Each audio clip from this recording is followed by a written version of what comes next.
तो आज हमारे पास एक एक्सपेरिमेंट है, मीजल्सन एंड सेथल एक्सपेरिमेंट। ये एक्सपेरिमेंट आपको molecular basis of inheritance class 12th biology में देखने को मिलता है। मेनली स्टूडेंट इसमें कंफ्यूज होते हैं कि हो क्या रहा है। देखिए, हम इस एक्सपेरिमेंट्स की नीड को समझते हैं सबसे पहले कि ये एक्सपेरिमेंट चाहिए ही क्यों। देखिए, जैसे ही वाटसन एंड क्रिक ने डबल हेलिक्स मॉडल प्रपोज किया, ठीक है ना, डबल हेलिक्स मॉडल जैसे ही प्रपोज किया गया तो उसके बाद से इसकी रेप्लिकेशन पे सवाल उठाए गए कि ये रेप्लिकेट कैसे करता है, क्योंकि हमें वहाँ पर ये तो पता चला था कि जो इसकी रेप्लिकेशन है वो कॉम्प्लीमेंट्रिटी से हो सकती है, लेकिन किस तरह से, क्योंकि हमारे पास डीएनए के कितने स्ट्रैंड्स प्रेजेंट हैं, 2 स्ट्रैंड्स प्रेजेंट हैं। डन। अब ये जो 2 स्ट्रैंड्स हैं ये किस तरह से रेप्लिकेट करते हैं, इसे प्रूव करना था। तो उस प्रूव को करवाया मीजल्सन एंड सेथल ने। मीजल्सन सेथल को ये पता था कि जो डीएनए है, ठीक है ना, वो बना होता है न्यूक्लियोटाइड से। डीएनए बना होता है किससे? न्यूक्लियोटाइड से। एंड जो न्यूक्लियोटाइड्स हैं उनके पास क्या क्या चीज़ें प्रेजेंट है आप जानते हैं वो चीज़ें। सबसे पहले तो sugar, nitrogenous base, sugar, nitrogenous base, and the third one is phosphate group. Phosphate group, correct, PO4 3 negative. Done. अब मीजल्सन ने क्या किया कि ई कोलाई ली, इस बैक्टीरिया को लिया उसने, और उसको देखिए, अब अगर मैं ई कोलाई को ग्रो करवाऊंगा, अगर E coli after 20 minute divide कर जाती है तो सीधी सी बात है, अगर ये डिवाइड कर रही है तो इसने अपना जो डीएनए है वो रेप्लिकेट किया होगा, करेक्ट। तो अब हम क्या करेंगे, इसके डीएनए को रेप्लिकेट करवाएंगे। देखिए, नॉर्मली क्या होता है कि ये देखिए, पहले तो मैं डबल स्ट्रैंडेड डीएनए बना दिया है यहाँ पे। अब इस डीएनए को रेप्लिकेट करना है तो हम क्या करते हैं, इसको जूम करके देखते हैं एक बारी। लीजिए, इसको हटाते हैं यहाँ से। तो मेनली मैं इस डीएनए को ले रहा हूँ, ठीक है ना, ये डीएनए लिया और इसको रेप्लिकेट करवाते हैं। अब मुझे पता है कि इस स्ट्रैंड के पास भी नाइट्रोजिनस बेस होंगे, इस स्ट्रैंड के पास भी नाइट्रोजिनस बेस प्रेजेंट होंगे, और रेप्लिकेट जब ये करेगा, जब कोई न्यू सब्सटेंस या न्यू स्ट्रैंड बनाने की कोशिश करेगा तो इसे न्यू नाइट्रोजन भी चाहिए होंगे। बाहर से आप नाइट्रोजन दोगे, जैसे कि हम भी रेप्लिकेट करते हैं अपना डीएनए, तो जो हमने प्रोटीन्स ले रखे हैं उनके अंदर जो नाइट्रोजन है वो हमारे लिए रिक्वायर होंगे ना, ताकि मैं नया न्यू सिंथेसाइजेशन कर सकूं। उसने क्या किया, इनको जो नाइट्रोजन दिया ना वो नॉर्मल नाइट्रोजन नहीं, जैसे कि हमारे पास अगर नॉर्मल नाइट्रोजन की बात करें तो होता है N14, molar mass of nitrogen N14, लेकिन उसने यहाँ पे N14 नहीं दिया। इन सबको क्या क्या चीज़ें दी, N15 फॉर मैनी जनरेशंस, कई जनरेशन तक दी, ताकि ये एश्योर किया जा सके कि जितने भी डीएनए के ये स्ट्रैंड्स हैं सभी के सभी कैसे आ जाएं, N15 पे आ जाएं, ठीक है ना। और आपको एक चीज़ ध्यान रखनी है कि जो ये N15 है ये हैवी आइसोटोप है। कैसा आइसोटोप है? Heavy isotope. ये रेडियो एक्टिव नहीं है, not a radio active, radio active, not a radio active. ये रेडियो एक्टिव मटेरियल नहीं है, ठीक है ना, इसीलिए रेडियो एक्टिव नहीं है। इसीलिए अगर मैं इसको यूवी रेज वगैरह या डाई करके कहीं पे करूँ तो ये स्टेनिंग नहीं देगा, स्टेनिंग नहीं हो रही है यहाँ पे, ठीक है ना। हैवी आइसोटोप है, और इसको मैं अब अगर हम अभी देखते हैं आगे कि कैसे इसको सेपरेट किया जाएगा। देखिए, जैसे कि मान लेते हैं मेरे पास एक डीएनए है, ठीक है, ये भी N15, ये भी N15, ठीक है। अगर मैं इसको सेंट्रीफ्यूग करूं, सेंट्रीफ्यूग मतलब एक ट्यूब लेते हैं हम, ठीक है ना, अकॉर्डिंग टू इट्स वेट ये क्या करेगा,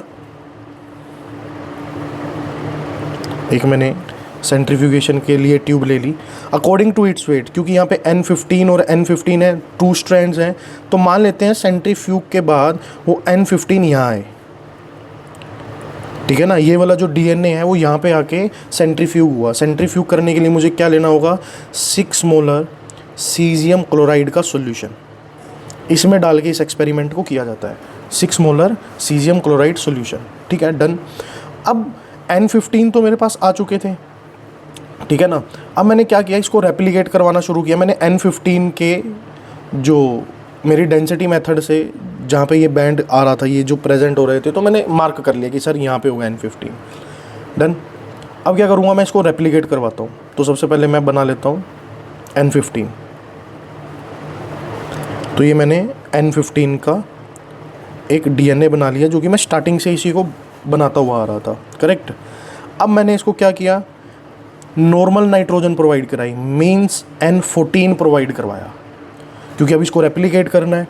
तो इसको और, क्योंकि देखिए न्यू सिंथेसाइजेशन करना है, न्यू सिंथेसाइजेशन करने के लिए जैसे कि अब ये स्ट्रैंड है, इसको अपने सामने न्यू सिंथेसाइजेशन करना है। तो ये नाइट्रोजन तो है, लेकिन ये नाइट्रोजन कहाँ से आएगा, ये तो बाहर से देना होगा ना आपको। तो इसलिए ये बाहर से मैं नाइट्रोजन N14 प्रोवाइड करवा रहा हूँ। जब मैंने इसको ऐसे किया, N14 प्रोवाइड कराया, तो ये DNA जब रेप्लिकेट हुआ तो इसने क्या करा, एक एक स्ट्रैंड, मतलब N15 हमें पता है ना, याद करो, जब हम DNA रेप्लिकेशन पढ़ते हैं तो हम स्ट्रैंड को अलग अलग करते हैं, मतलब एक लीडिंग स्ट्रैंड बनता है और एक लैगिंग स्ट्रैंड बनता है। ये तो हमें बाद में पता चला, लेकिन उससे पहले की कहानी है ये, उस चीज़ को प्रूव करने की कोशिश हो रही है ये, ठीक है ना। अब ये N15, इसके सामने एक नया स्ट्रैंड आएगा, और जो कि कैसा होगा, N14, है ना। स्टार्टिंग में दोनों स्ट्रैंड कैसे थे, N15 तो यहाँ आ रहे थे, अब स्ट्रैंड कैसे हो गए, N14। तो इसके पास भी आएगा क्या, N14, करेक्ट। अब अगर मैं इसको अपनी डेंसिटी मेथड में देखूँगा, ठीक है ना, डेंसिटी मेथड में अगर मैं इसको देखूँ तो कहाँ पर आएंगे, देखिए अगर N15 की बात करें तो वो तो यहाँ पे स्टैंड कर रहे थे, N15। अब आप टोटल मोलर मास देख लो कितना आ रहा है इसका, लगभग 30। लेकिन अगर हम N15 और 14 की बात करें, N15 और N14 की बात करें, तो इसका मोलर मास नेट कितना आ रहा है, टोटल 29। अगर हम एक एक्सपेरिमेंटली देख रहे हैं कि हाँ सर, तो अगर मोलर मास कम है तो ये ऊपर की ओर चले जाएंगे, ये ऊपर की ओर मिलेगा आपको एक बैंड, जो कि कैसा, किस चीज़ का होगा, N15 N14, मतलब N15 पुराने वाला स्ट्रैंड ये वाला, और N14 जो आपने न्यूली सिंथेसाइज करवा लिया। तो ये अकॉर्डिंग टू डेंसिटी ग्रेडियंट। देखिए सेंट्रीफ्यूगेशन में क्या होता है, सेंट्रीफ्यूगेशन में सेंट्रीफ्यूगल फोर्स लगती है बाहर की ओर, मतलब इस तरफ, कितनी, mv²/r। अब मास जिसका ज़्यादा होगा, सीधी सी बात है, centripetal force is directly proportional to mass. अब मास जिसका ज़्यादा होगा वो उतना नीचे मिलेगा, क्योंकि उस पर फोर्स ज़्यादा लग जाएगी, और जिसका मास कम होगा वो आपको ऊपर की ओर देखने को मिलेगा, ठीक है ना। अब देखते हैं कि हमारे पास ये एक स्ट्रैंड तो बन गया, अब हम इसको और लेके चलते हैं आगे। जैसे कि मान लेते हैं ये N15 है और साथ में मेरा क्या बना हुआ था, N14। अगर मैं इसको नॉर्मल मीडियम में, देखो मीडियम मेन है यहाँ पे, नॉर्मल मीडियम में अगर करवाऊँ तो क्या बनेगा, देखो ये दोनों स्ट्रैंड अलग अलग होंगे, पहले तो N15 और ये रहा N14, दोनों अलग अलग हो गए। अब न्यूली सिंथेसाइजेशन होगा, न्यूली सिंथेसाइजेशन में N15 के सामने आपने कौन सा मीडियम दे रखा है, 14, तो सारा का सारा कौन सा मीडियम आएगा, N14 के सामने भी कौन सा मीडियम आएगा, N14।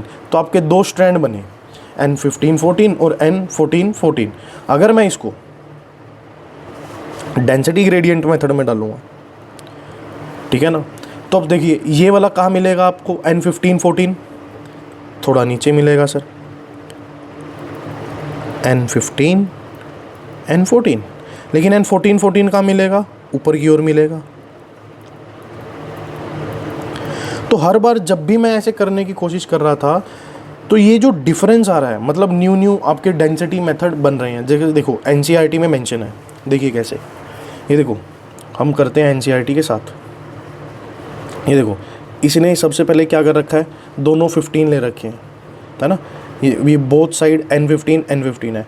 आफ्टर 20 मिनट्स क्या हुआ, वही एक N15 है और एक बनाया N14, क्योंकि ये ग्रीन वाला जो आप शो कर रहे हो ये N14 को शो कर रहे हो, ठीक है ना। तो यहाँ पे भी वही हुआ, ये आपका N15 था रेड वाला, और जो ये ग्रीन वाला था ये क्या था, N14। अब देखो N14-15, ये यहाँ पे इन्होंने 15 शो करना चाहिए था, 15 आना चाहिए था, N15 तो यहाँ पे आया, और N14-15 जो कि हाइब्रिड बन गया वो यहाँ आ गया। अब लाइट हाइब्रिड में देखो N14-15 N14-14, तो ये दो अलग अलग शो कर रहे हैं हमारे पास, ठीक है ना।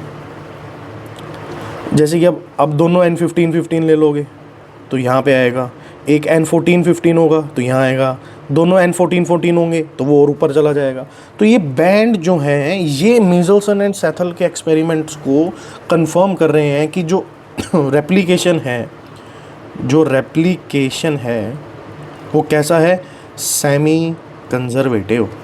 सेमी कंजर्वेटिव, सेमी कंजर्वेटिव का मतलब क्या है कि एक स्ट्रैंड, जैसे कि जो नेक्स्ट जनरेशन आएगी उसमें एक स्ट्रैंड तो पुराना होगा और एक न्यूली सिंथेसाइज होगा, एक पुराना होगा और एक न्यूली सिंथेसाइज होगा।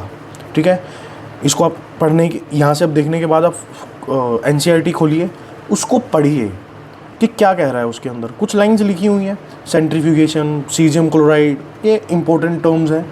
ठीक है, और एक चीज़ ध्यान रखनी है आपने यहाँ पे, क्या, ये वाली, कि उसने रेडियो एक्टिव या रेडियो आइसोटोप्स नहीं लिए थे, क्या लिया था, हैवी आइसोटोप। करेक्ट। अगर अभी भी कोई डाउट है तो आप मैसेज करिए, मैं इसको क्लियर करके दोबारा से सेंड करता हूँ।